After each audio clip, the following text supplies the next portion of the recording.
emotional recovery and restoration. So you've got like a two-phase benefit of sleeping really, for your sporting performance, but also for your overall wellness. So I'm going to start by just telling you how important sleep is generally.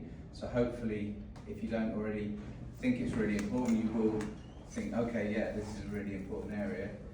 And then I'm going to go into some simple sleep fixes, which will be based on stuff that you already do, you know, hydration, nutrition, possible sleep potions as well. So things that people put together that might have nice mixtures that put your body into like a calm, restorative state, so you get into a deep, more restful sleep. Then we'll talk about one or two little positive psychology like techniques you can use. These are really simple techniques which can calm your brain, calm your mind, and again, what that will do, if you calm your brain, then your body can get into a deeper sleep. So you can calm your brain through two ways: the way you speak to yourself, but also through what you choose to do in your everyday activity. You have got, as part of this talk, you'll get all the slides, and I tend to send out the full slide deck with all the notes pages. So with every slide, there's like a whole heap of notes with it. So if you like the detail, then that's there for you. You can dig deeper and have a little look. Part of that is also like a crib sheet. The crib sheet, I'll explain today little bits about the crib sheet stuff, but there'll be phrases like parasympathetic, and you'll be like, what's parasympathetic? I'll explain that to you today. That's part of the nervous system, which is about rest and digest. So we've got two bits of our nervous system: sympathetic, when you're up, awake, playing games, so you're fully on. That's like a high arousal state. And then parasympathetic, where you're resting, digesting, relaxing, you know, having a calm time. So we're in a 24-hour period. We flip between those two states really. Generally, we're more parasympathetic in the evenings than when we're sleeping, but you can also have little parasympathetic places in your day where you just choose to pull yourself out of an arousal state and put yourself into a relaxed state. And then there'll be, in that crib sheet, there's things like, you know, what is growth hormone, what is testosterone, there's hunger hormones, ghrelin and leptin, what are they? So they're all in there for you, explained for you. So there's a lot of research into sleep these days. Some people call it the bridge between hope and despair. There's a really good book written by a guy called Matthew Walker. He calls it the bridge between hope and despair because it has such a dramatic effect on how you feel. After a bad night's sleep, you can feel pretty wretched, and sometimes you have to really gather yourself in order to perform and be in a positive emotional state on that particular day. It will also, if you have a bad night's sleep, it's going to increase your stress hormones, it'll increase sugar cravings, it decreases hormones that you need for growth and repair, and generally it's going to hamper your recovery a little bit. So years ago we used to have these pillars of performance, you know, we've spoken about a few of them: regulating your blood sugar, getting your protein balance right, getting your hydration right, pillars of performance, and sleep was another pillar of performance. But now what's thought to be the case is actually sleep is the foundation upon which all these other pillars are built. That's really how important it is. It will amplify your performance. But I think whenever you're looking at a new thing like this, one of the key things is to look at it, recognize that as important, but don't worry about it too much. The key thing is to look at it and improve it in ways that are relaxing and just bring you benefit. Sometimes I actually spent a few days updating this talk and going into lots of detail, and 2 nights ago I woke up and I thought, I'm waking up doing one of the things I tell people not to do in the talk. And it was quite, because I suddenly become more sleep aware, so I had to almost take a leaf out of my own book and do 1 or 2 of the techniques. Breathing slowly. So if you breathe in for a certain amount of seconds, but you breathe out slower, that will put you into a more rested state directly. It's one of the best ways to improve waking between like 3 and 5 a.m, which can often happen if you're in a stressed or an aroused state. But here we've got, look, if you restrict your sleep, lots of bad things happen to your hormonal output, and then if you have good sleep, then lots of really, really good things happen. So you become a more effective athlete with quality sleep. The amount of sleep you need is minimum 6 hours. Actually, less than that will bring you issues. 7.5 is a good baseline, and athletes often need up to 9. And we'll come to why the blocks are in like 1.5 hours in a moment when we talk about sleep cycles. So long term, I'm sure none of you would have been sleeping less than 6 hours, but if you are, that is a thing where just put your hand up, go and get some help, because that would need some more clinical evaluation. You may need some other support around regulating your sleep. Don't worry about the odd night's bad sleep. So this used to happen a lot in athletics. I'd get an athlete coming to me, they've got one chance, 100 meters, 200 meters, 400 meters, whatever it is. It's very frequent for an athlete like that to sleep badly the night before they've got a gold medal opportunity. But lo and behold, they often get a gold medal or a silver medal or a bronze medal or something like that, because one bad night's sleep is not going to negatively affect your performance. You might have a big game coming up, a bit restless because you're thinking about the game. It's fine, you can perform on a bad night's sleep every time. If you have 2 consecutive bad nights sleep, then it's harder to perform on the second day. But one night, absolutely fine. You can break any world record, win any game on that type of a situation. So it's a pit stop. It's daily renewal, and it happens in phases. So we have cycles of sleep, they're called. The first 3 hours, so it's 2 cycles of sleep, is all about physical restoration. That's where your body will repair muscles, ligaments, tendons. It's where you release most of your growth hormone. And probably the reason it occurs in the first 3 hours is if you only got 3 hours, at least you're physically capable of then, managing a day, running away from saber-toothed tigers, that sort of thing. The second block of sleep is all about emotional regulation. So this is where the brain's quite clever, because it will replay almost everything that's happened to you throughout the whole day. It could be skill acquisition that you're working on the pitch. It could be a technical problem. It could be an interaction, a conversation, but that will embed in the unconscious. And the second phase of sleep, your unconscious will be actually sorting it all out for you. Sometimes you can say to yourself, I'm a bit worried about the problem. Tell your brain, work on that and let me know in the morning what's the best outcome. And that's where that old wives' tale, if you like, sleep on it. There's some credence to that, because your nervous system and your unconscious will work on problems whilst you sleep. It's like free problem solving. And it's normal to wake a few times throughout the night, 4 times, 6 times, wake up, roll over, back to sleep. That is absolutely normal. But one thing that can happen, if you wake up while the unconscious is going through one of these problem solving phases, what can sometimes happen is your brain becomes aware of the problem solving, and then you just get the noise of the problem solving. I'm sure many of you can relate to that. Happens to most people I speak to. The problem seems 10 times worse than it does in the daytime, and it's just because you've woken up during that second phase of sleep. Sometimes that's referred to as rumination, which is where you go round and round on the same problem.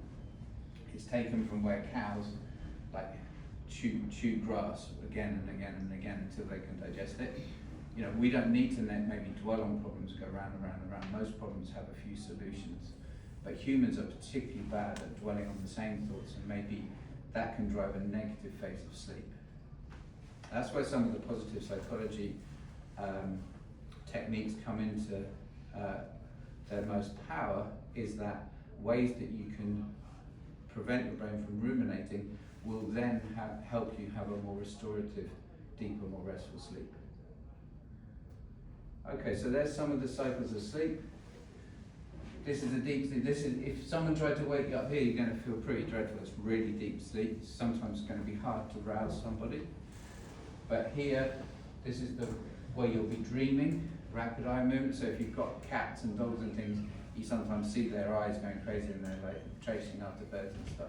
That's where they're having a little dream like that, and it's easier to wake from the lighter sleep cycles.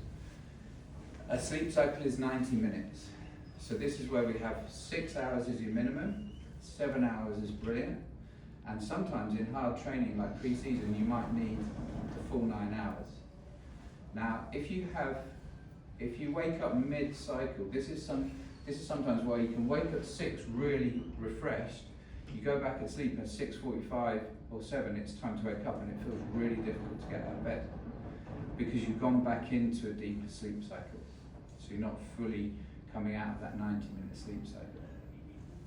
And this is important because a siesta is a performance habit, is a brilliant habit. If you can take a siesta, you've got 2 choices. You can do the full 90 or you can do a short siesta, 20 minutes. 20 minutes enables you to get a lot of benefits of a sleep, but without falling into a deep sleep. Lots of people I speak to about napping say, I hate napping because I feel so disorientated when I nap. And it's because they've had like a 45-minute nap or an hour's nap. They haven't gone fully through the cycle, or they haven't kept it to the 30 minutes. Where you guys start your training a bit later, that negates an afternoon nap. I was thinking about this the other day. But what it does give you the opportunity is if you've had to wake up early and do something, you could have a mid-morning 20 minutes. Some of you might already do that, and then that will prime you then turn up training. You're going to turn up at training a little bit fresher for your day, so your nap time would naturally occur a bit earlier. A bit earlier than is normally recommended. So everything I'm sort of saying to you today, you've got kind of like a summary slide. So the slides are quite detailed in that sense, but that's so that later on tonight or tomorrow you can read through the slides again and you can think, he said something about that. Okay, here it is. It's laid out for you, A, B, C, D, and you can do it. Refresh your memories and then apply the protocol. Does anyone, quite a lot of people have devices, Whoops, etc. Any hands up for some of those? Yeah, okay, not that many. Anyone got a Garmin or anything like that? So all that gives you is a way to measure your sleep. So if you feel like your sleep needs some work, whenever you need to make a change to your habits or behaviours, you quantify it. So you're thinking, I don't think my sleep's that great, so let's have a look at it then. You could keep a little diary, rough times you go to sleep, rough times you wake up, or you could get a device. So what that will tell you is how long you've slept, and then it will give you a score on a deep sleep, a light sleep. This was a particularly good sleep. You see, it's unusual for someone to get 4 hours deep sleep. Normally you get about 2 hours deep sleep and 3 hours light, but that was after a heady, sleepy potion, lots of magnesium. There's something called glycine, there's tart cherry extract. People put these into little formulas that you can take before you sleep. But if you don't want to do the supplemental route, one thing that puts people into deep sleep is a warm milky drink. So milk contains an amino acid called tryptophan, which your body uses to make serotonin. So serotonin is a sleepy hormone. So you get more tryptophan, you get more serotonin, your body makes more of a hormone called melatonin, and then you get into a deeper, more restful sleep. And it's just a glass of milk. You can even have a tiny bit of honey in that as a sort of mid-evening part of your sleep ritual. We'll come on to sleep rituals in a moment, but I just wanted to put up a few of the most common issues that people have around their sleep. So, anyone see anything on there that they might think, yeah, that's me? I see a lot of clients here that get really active at night. They might have other projects, or one of the worst things for sleep is these devices and screens. So if you stay on devices and screens, you get distracted. What that happens then is the light keeps your brain awake. Plus, stuff that comes in on your feed or messages might be triggering. You might get an irate message from somebody. Or I might get a client saying, "Where's my stuff?" They've ordered something. I'm like, "The warehouse has let me down again." And it's annoying. That could make you not get as deep as restful sleep.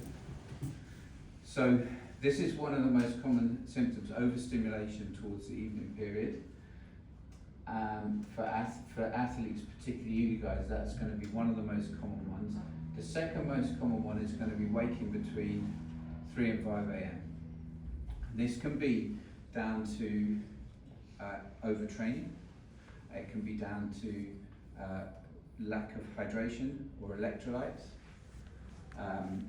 It could be down to low blood sugar at night. So if you go to bed hungry, sometimes your body can wake up with a stress response because you're hungry.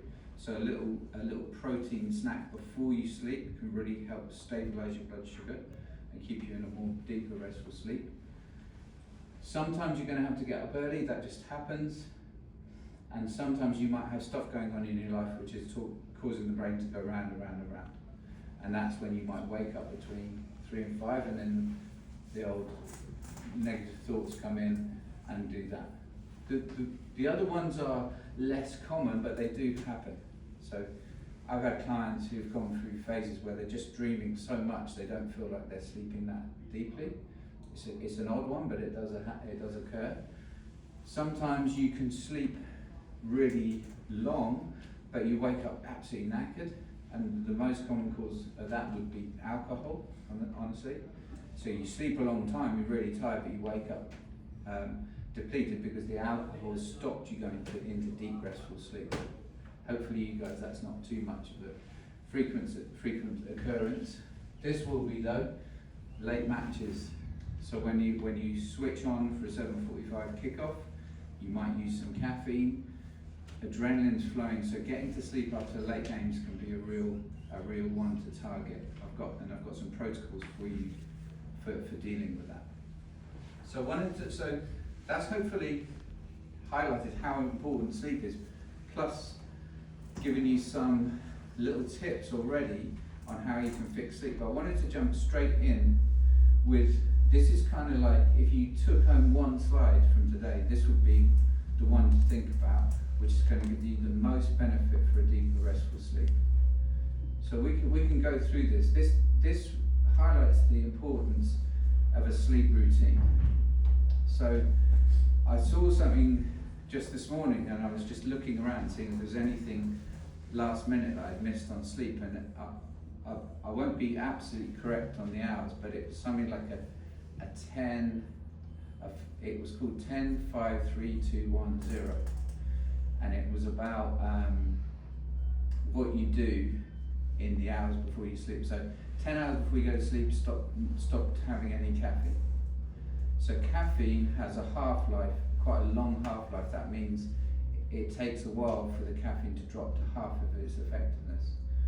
5, sometimes 6 hours, depending on how fast you metabolize. So that means if you have a caffeine at 2, 5 or 6 hours later, half the caffeine's still in your body. So you want then another 5 or 6 hours later, you want that to be down to basically 0 so you can sleep properly, because you're using the caffeine to stay awake. So stopping caffeine 10 hours before bed is a really good idea. Eating your evening meal 3 or even 4 hours before you go to bed is a very good way to get a deeper, more restful sleep. It means you're fully digested, there's not loads of sugar running around your blood, or you've taken a high sugar meal or high sugar snack which disrupts your sleep. So that's another really good tip. The other things to do: no work for 2 hours before you go to bed, no screens for 1 hour before you go to bed. So those are little things you can do, and some people build that into like a routine that you follow, like your own little playbook. You might play some music, you might dim the lights. You're going to say, Where's my phone? Oh, someone's recording the video, that's funny. So I was going to say, like, if you go to your bedroom, don't take your phone with you. It's so crazy how many people will take their phones to their rooms, and then when they wake up, they'll maybe start looking at their messages. And that, to me, is just madness for optimizing your sleep. It's crazy. There's a couple of reasons why that's nuts. One is it could light up in the night and then it could wake your brain up. So your room needs to be completely dark. So literally, kind of like getting across your room is going to be difficult because it's that dark. I had a client in the summer, he was moaning about waking up too early. First question was, do you have blackout blinds in your room? And he's like, no, it's a new house, it's got a skylight. I'm like, well, you're going to wake up when the sun comes up then. Of course you are, because the sun comes up at like sometimes a bit before 5 in the summer. So that's going to completely wipe out your deep restful sleep. Now you may not always be in control of the curtains, the room, your environment, but what you can do is you can buy blackout, eye masks, and you can get ones which go over your ears as well. So if you live near a busy street, you can both be quiet. The room needs to be quiet, and the room needs to be dark.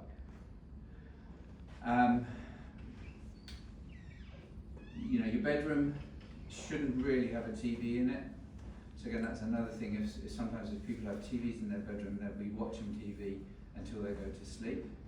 So ideally, your bedroom is just for resting and relations. That's the only two things it should be for. Have I missed anything on there? Yeah, establish a routine and enjoy. So we will come on to one or two things that can help with your sleep.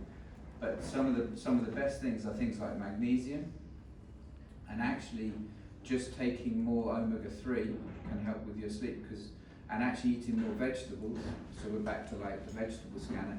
Having a really good vegetable meal with a lot of antioxidants in it will help you get into a deeper, more restful sleep. So antioxidants from fruits and vegetables, omega-3 from oily fish, or supplements if you don't like oily fish, and things like that will enable your body to get into a deeper, more restful sleep. And magnesium-rich foods or a magnesium supplement. Any questions so far? Anything at all? So I wanted to just introduce some of the concepts around using positive psychology techniques in order to induce a more restful sleep. Some of these are around the strengths that I mentioned a couple of talks ago. So if you've done the character strength assessment, you'll see some strengths that you could apply potentially to a sleep routine. So there's some work you could do there. Some of those are around your direction, your meaning and your purpose. So if you're feeling united as a team, working towards the same things, that can all assist with a deeper, more restful sleep. And then there's a couple of really simple ideas that will revolve around keeping a journal. So the two ideas I wanted to go through with you guys today. One is something called gratitude. So gratitude, I've called it gratitude intervals, so a bit like high intensity interval training. So this is just keeping a list of things that you're grateful for, and this has been shown over a period of time to actually assist with less stressful thoughts and a deeper, more restful sleep. So these things are clinically proven to induce a deeper, more restful sleep. The other thing which is really, really handy is a to-do list, or sometimes called a worry list. And the reason to do this is quite often you wake up thinking about something that might not have been completed, or a task you've got to do tomorrow, or something that's happening tomorrow which you haven't quite laid out your routine for the day. So the task optimization list, what that does is it closes loops that can happen to you during the day, which can wake you up with repetitive thoughts. So again, one thing that, again, clinically proven to help deeper, more restful sleep and help you get back to sleep faster should you wake up. Because what you can say to yourself is, it's on the list, I'll just deal with it tomorrow. Go back to sleep. You're gonna, you know, take a couple of deep breaths, you're resting well, and then you can get yourself into deeper, more restful sleep after that.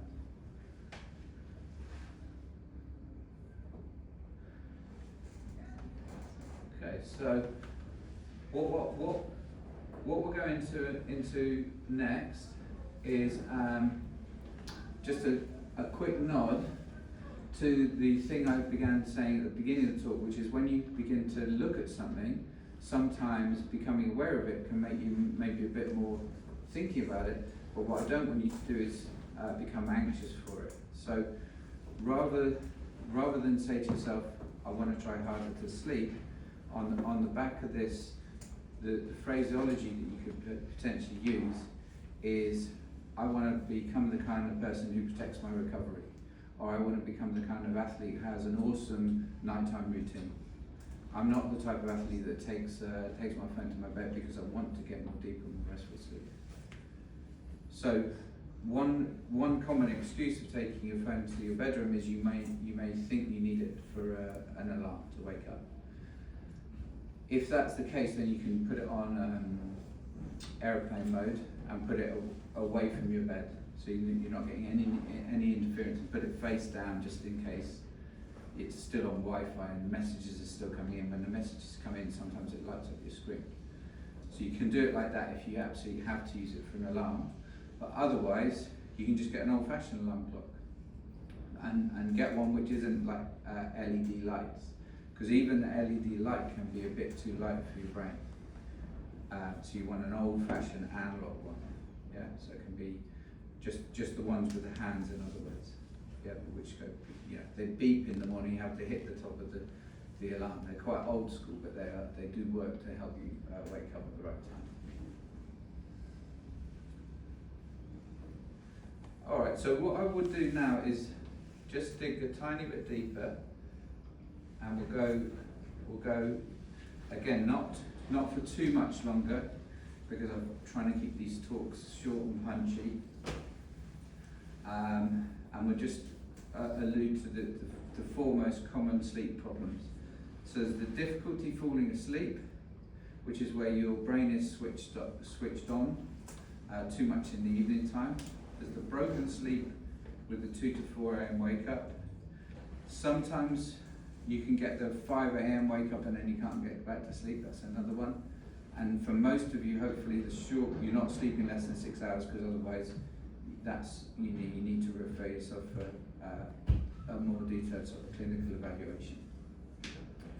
So balancing your blood glucose with the right combination of protein, fats, and vegetables is a good way to not induce dietary stress.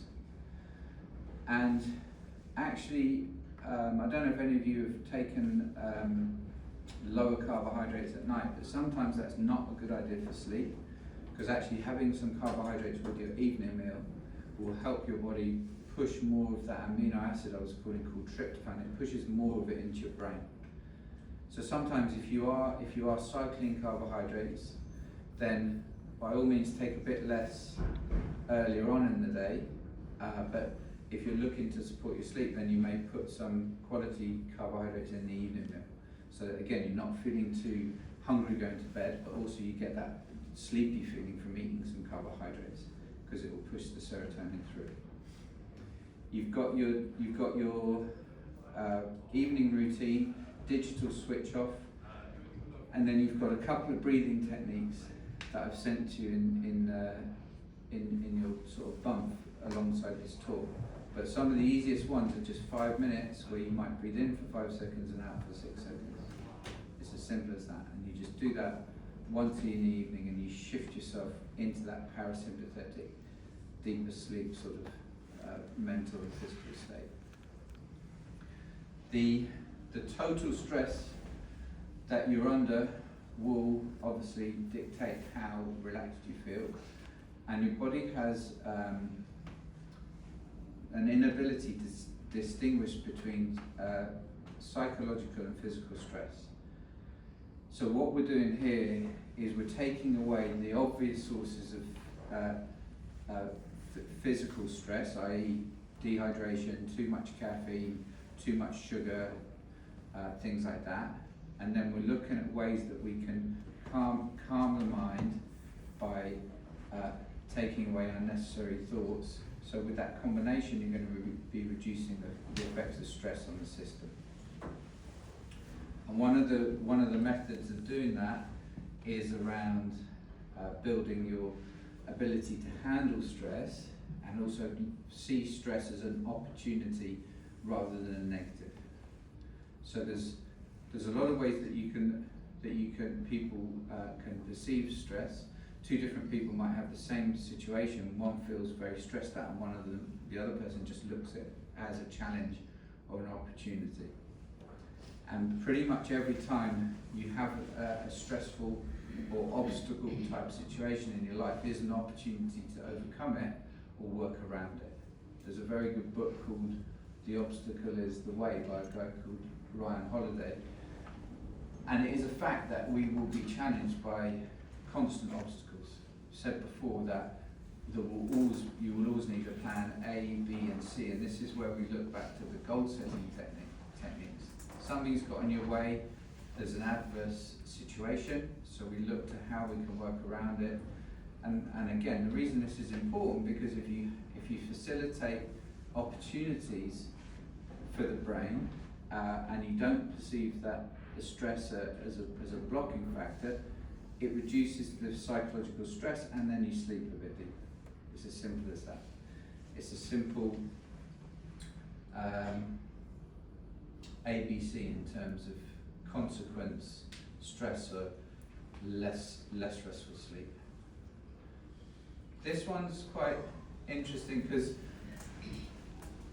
sometimes people don't drink enough during the day, and then they get thirsty at night, and they drink a lot of water at night. But what will happen then is you need to wake up to pee, and actually, it's natural to, when you're asleep, not to wake to pee. If you need to pee once, then fine. But more than that, what's happened then is you've got your hydration strategy slightly out of sync with your day. So being hydrated but not overhydrated is key. One of the ways to do that is to use electrolytes and season your food, lightly season your food.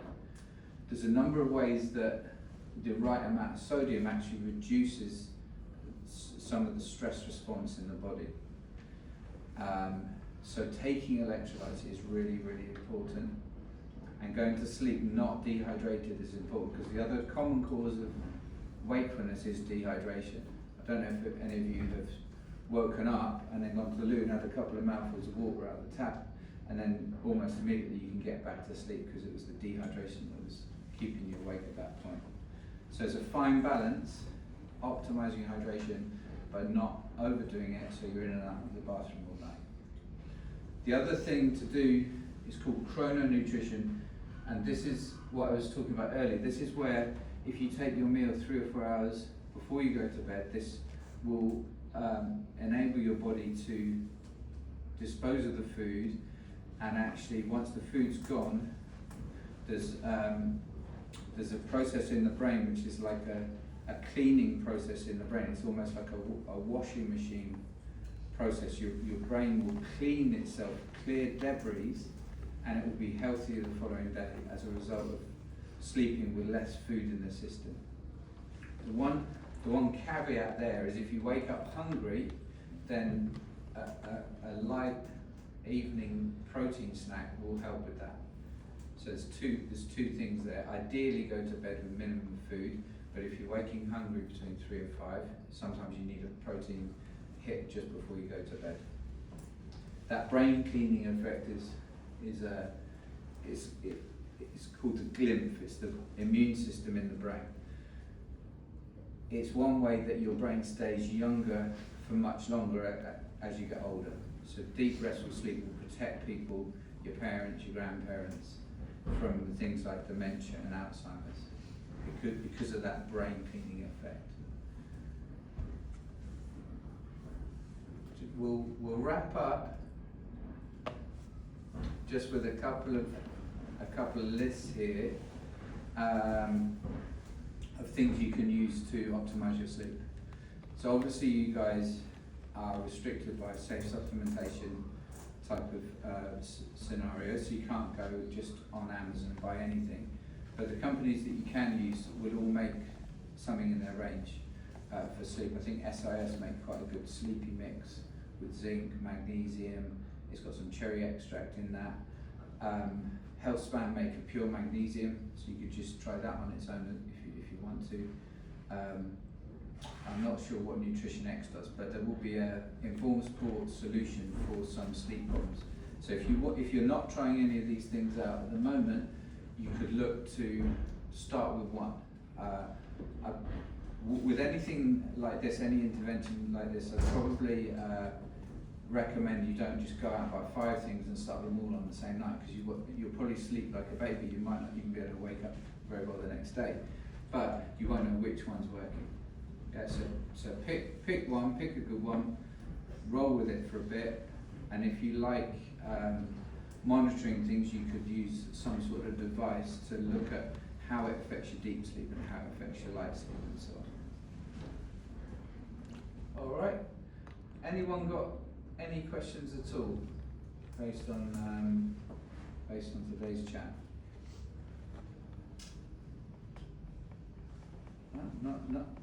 Not everyone has got too sleepy, hopefully.